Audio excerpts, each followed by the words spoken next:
Selamat datang kembali di pembahasan mendalam kita. Nah, kali ini kita fokus ke sumber yang Anda berikan soal momen penting ya setelah tahun 1800 itu. Betul.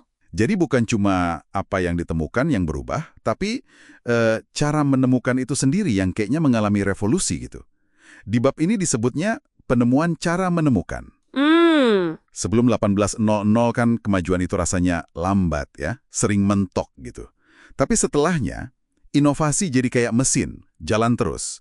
Whitehead bahkan bilang ini penemuan terbesar abad ke-19. Wow. Jadi misi kita sekarang nih, bongkar yuk mesin apa sih sebenarnya yang jalan di balik percepatan ini? Menurut sumber Anda gimana? Yang menarik ya dari sumber ini, penekanannya itu loh, kalau mesin ini tuh nggak melulu lahir di lab science yang steril gitu. Justru ini lebih soal interaksi yang dinamis, kadang ya nggak terduga gitu, antara ide, teknologi, sama kebutuhan pasar. Prosesnya itu jauh lebih liar dari yang sering kita bayangin. Oke. Mari kita mulai dari perubahan cara pandang ekonomi dulu deh. Dulu kan ada Ricardo tuh, soal diminishing returns. Ah iya, hasil yang makin turun itu ya. Nah, iya. Contohnya dari lahan pertanian kan? Tapi setelah 1800, sumber Anda ini nyorot munculnya increasing returns. Itu apa ya maksudnya? Jadi intinya gini, semakin banyak Anda bikin sesuatu, malah jadi semakin murah atau efisien prosesnya. Oh. Coba bayangin chip komputer atau software gitu. Ini kan kebalikan total dari logika lahan tadi. Nah, teknologi inilah yang bikin hasil yang meningkat ini jadi mungkin. Ekonom kayak Paul Romer itu kemudian menekankan banget kalau inilah mesin pertumbuhan modern, ide dan inovasi, bukan cuma soal sumber daya fisik yang terbatas.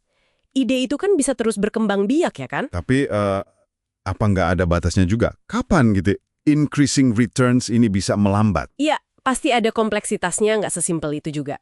Tapi fokus sumber ini lebih ke gimana mekanisme increasing returns itu jadi dominan dan mengubah laju peradaban kita. Salah satu kuncinya ada di cara ide-ide baru itu lahir. Sumber Anda pakai analogi yang agak provokatif nih. Apa itu? Ide itu berhubungan seks. Hah. Maksudnya gimana tuh? Ide, inovasi lahir dari perkawinan ide-ide yang udah ada gitu, bukan nemu dari nol. Nah, tepat sekali. Itu dia inti percepatannya.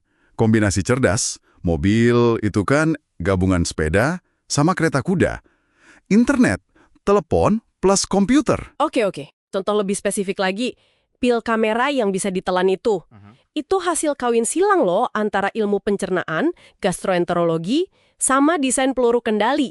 Wah, nggak kepikiran ya. Terus laser. Dulu dianggap solusi tanpa masalah, sekarang ada di mana-mana. Pemutar CD, printer, bahkan operasi mata. Kuncinya yaitu keterhubungan, pertemuan ide dari mana-mana. Beda banget sama penemu zaman dulu yang mungkin lebih terisolasi. Masuk akal. Terus ada soal demokratisasi teknologi nih. Sumber ini agak skeptis ya sama klaim yang heboh soal teknologi menghapus jarak. Katanya poin utamanya bukan kecepatan, tapi keterjangkauan. Jet komersial sekarang kan nggak jauh lebih cepat dari tahun 70-an ya? Bener banget. Yang revolusioner itu, kata sumber ini, justru turunnya biaya akses teknologi itu. Kalau diukur pakai jam kerja orang rata-rata gitu. Oh gitu ngukurnya ya? Iya, perjalanan udara jadi murah kan gara-gara maskapai hemat. Komunikasi global, email atau chat nyaris gratis dibanding telepon interlokal puluhan tahun lalu. Kirim barang murah gara-gara kapal kontainer.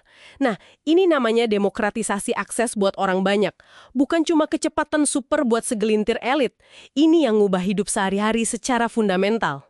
Terus, sumber ini juga nantang pandangan umum soal hubungan sains sama teknologi nih. Kita kan sering dengar sains dulu baru teknologi. Tapi di sini dibalik. Seringnya justru gitu. Sumber Anda ini argumennya, teknologi itu malah sering muncul duluan. Entah karena butuh, atau hasil coba-coba, atau nggak sengaja. Baru deh sains datang belakangan buat jelasin kenapa itu bisa bekerja. Contohnya? Contoh klasiknya, ya mesin uap. Itu udah efisien dipakai jauh sebelum ada hukum termodinamika, ilmu yang jelasin cara kerjanya. Jadi sains itu lebih sering jadi anak yang menjelaskan, bukan ibu yang melahirkan teknologi. Inovasi itu lebih evolusioner, tumbuh dari bawah gitu. Wah, menarik ini. Tapi jadi mikir, kalau ide gampang digabung dan ditiru, gimana penemu bisa untung ya? Sumber Anda bahas soal properti intelektual kan? Betul. Ada beberapa strategi sih. Bisa rahasia banget kayak resep Coca-Cola, tapi ini susah buat mesin ya. Atau jadi yang pertama dan paling gede kayak Walmart atau Intel. Terus ada paten. Nah, paten ini gimana? Ini kayak pedang bermata dua gitu. Di satu sisi ya bisa melindungi penemu kecil atau investasi riset yang mahal banget kayak di farmasi Tapi sisi lainnya, atau pesawat urait saudara, itu kan memperlambat kemajuan. Terus ada juga fenomena patent ticket. apa itu? Itu kayak hutan paten gitu. Saking banyaknya paten yang tumpang tindih di satu bidang, misalnya biotek atau ponsel, jadi susah gerak tanpa melanggar paten orang lain. Muncul juga patent trolls. Wah, apalagi tuh? Itu perusahaan yang nggak bikin inovasi apa-apa, tapi kerjaannya nuntut perusahaan lain karena pelanggaran paten. Menariknya, survei yang dikutip di sumber ini bilang, cuma industri kimia sama farmasi aja yang ngerasa paten itu sangat efektif buat melindungi inovasi mereka. Jadi dampaknya tuh kontekstual banget. Oke. Terakhir nih, ada peran pengguna sama inovasi terbuka. Jadi ide cemerlang nggak cuma datang dari lab riset perusahaan gede aja ya. Justru sering banget dari pengguna.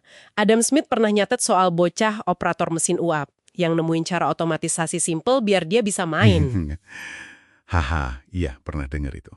Di era modern, kita lihat ledakan software open source kayak Linux atau Apache, terus ada Wikipedia. Eric von Hippel nyebutnya free revealing lead users. Itu pengguna ahli yang sukarela bagi-bagi ide perbaikan. Bahkan muncul istilah .communism. .communism? Iya, komunitas online yang kolaborasi dan berbagi ilmu, dorongannya reputasi dan kepuasan, nggak melulu soal uang. Wah, jadi penemuan cara menemukan itu ternyata proses yang jauh lebih nyebar, kolektif, dan kadang ya agak berantakan ya daripada yang kita bayangin. Betul sekali, mesin inovasi pasca 180 itu, menurut sumber ini ya, digerakin sama pertukaran ide yang makin cair dan terbuka. Ini bukan cuma soal jenius tunggal atau sains murni aja, tapi soal kombinasi, perbaikan terus-menerus, demokratisasi akses lewat biaya murah, dan kontribusi dari banyak pihak, termasuk pengguna di lapangan. Sifatnya tuh sangat bottom up dan terus berkembang biak. Sumber ini kesannya cukup optimis ya. Kayak ngasih sinyal kalau selama pertukaran ide dan spesialisasi ini terus jalan di mana aja, mesin inovasi ini bakal susah dihentikan. Nah, ini bawa kita ke pertanyaan penutup buat Anda renungkan nih. Dengan sifat yang terdesentralisasi dan bottom up ini, seberapa kuat ya mesin inovasi ini ngadepin tantangan-tantangan besar global yang sering kita bahas sekarang? Apakah optimisme rasional tentang kemajuan yang terus-menerus ini masih punya dasar yang kuat?